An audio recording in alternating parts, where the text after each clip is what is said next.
যখন করোনার সময় আমরা কোয়ারেন্টাইনে ছিলাম, বন্দি অবস্থায় মানে পড়াশোনা করছি, অনলাইনে ক্লাস চলছিল। তো তখন হচ্ছে আমার কাছে যতটা মনে হইছে পড়ালেখার কি মানে একজনের প্রেশারে থাকলে যেমন আমাদের একটু পড়াশোনা হয়, কিন্তু বাসায় ধরেন কোনো টিচার নাই। কেউ আমাদেরকে বলবে না যে বাড়ির কাজ দাও কিংবা আ প্রত্যেক দিনের পড়া প্রত্যেকদিন যে নিবে এমন কেউ নাই বলার জন্য।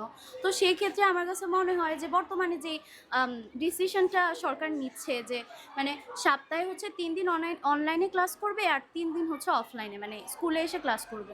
আমার কাছে মনে হয় যে সপ্তাহে যে ৬ দিন আছে, ৬ দিন মানে এখানে ক্লাস করা আমার কাছে মানে সবচেয়ে ভালো মনে হয়। কারণ আমি যখন এই যে বন্ধের সময় পড়াশোনার মধ্যে একটু পিছিয়ে গেছিলাম, কারণ কেউ হয়তোবা আমাকে প্রেশার দেওয়ার মতো ছিল না।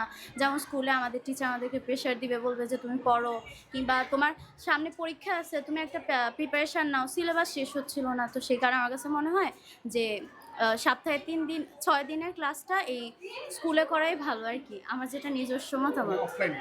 অফলাইনে করাই ভালো আরকি অনলাইনের চেয়ে।